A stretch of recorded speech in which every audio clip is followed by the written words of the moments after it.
It's 20 minutes past 6. Let's talk total BS.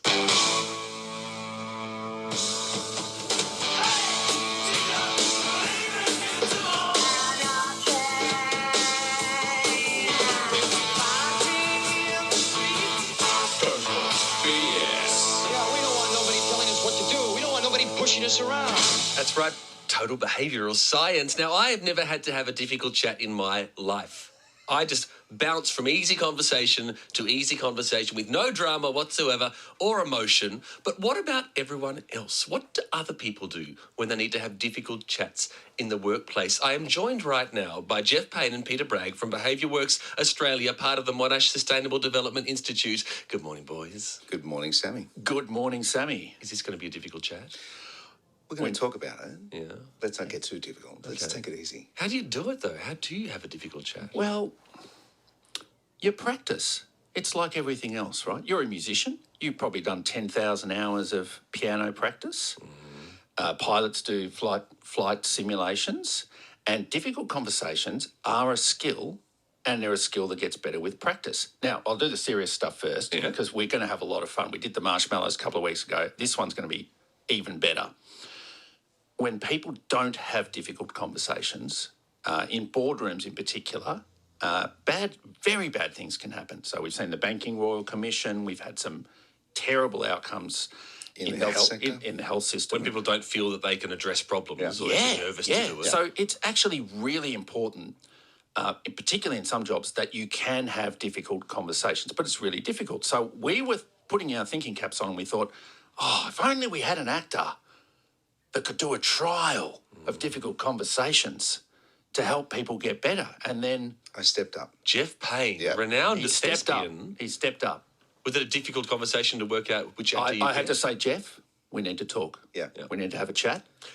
And I jumped at it. So you started simulating these I conversations? did. I was the bad CEO. So, well, actually, I was any form of bad they wanted me to be. So Okay. I might be the technician or the waffler or the old codger.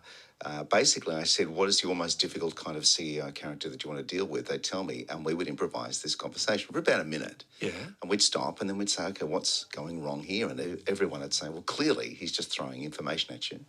And we'd work out techniques for dealing with that, and then we'd start again. Wow. Yeah. And we're going to do it right now, live on radio with you, Sammy Yes, J. please, okay. Okay, so Jeff's the CEO. We've got 3 scenarios. You can either pick a number between 1 or 3, Yep. or you can read them off the sheet. Hang on. And you have to choose a scenario. Yep. This is like the footy competition. It's so simple. You have to choose a scenario, and then you choose a persona. Okay, so Jeff runs a coffee shop. Customers are complaining that the quality of the coffee has gone down. I have to bring this to Jeff's attention. Yeah. Or Jeff runs a business where one of Sammy's colleagues is not pulling his weight. Sammy has had enough. Or Jeff is the CEO of a famous footy team where the salary cap is being breached. Sammy is asking tough questions. Well, let's just go. Let's go retail. Let's go Melbourne. Let's go coffee. You run a coffee shop, Okay. Jeff. Now, what persona would you like, Sammy? Would you like waffler, or do you want a surprise? We can spin the wheel and surprise Snap you. up the boast of the technician. Ooh, surprise me. Okay, all right. Okay. So you're going to go to Jeff. Now, am I a colleague or a Now, customer? you're the man who's had the coffee, and you're coming to Jeff, the coffee shop owner, and you're saying the coffee's no good, Jeff. Okay. Away you go. Excuse me. Yes. Hi. Just wanted to talk about this coffee. Yes, this coffee. Yeah, it's It's not, fair trade Arabica. Now, I don't think you understand just how complex the bean is. It just doesn't taste normal. Well, you see, it's been roasted at 92 degrees exactly. I understand, no, but I'm not an expert. It's just it doesn't And taste this like is the normal distilled coffees. water. Distilled demineralised water. I don't think you understand just how special this coffee is. Okay, can you make me another one? Can I make you another coffee? You want me to walk over here and make you a different coffee? I have a barista that does all that sort of work. And, of course, he's on a workplace agreement that says the debt-to-equity ratio means that there's 93% chance that can't happen. You're listening to Jeff Payne, who alongside Peter Bragg from Behaviour Works Australia are talking difficult conversations. That's and I've just been totally... I reckon I've just been waffled. So when right? we did the trial, at this point we would have a timeout, and we would say to you, Sammy, we'd Yeah. say, "What's going on here? What's going through your mind, Sammy?" I felt like I wasn't being listened to. Yes. Oh my God! I felt like he wasn't hearing my problem. And then we would say, what are some ways, what are some strategies that Sammy could use to get through to Jeff, who's waffling away? Other than throwing the coffee in my face, clearly. So what are they?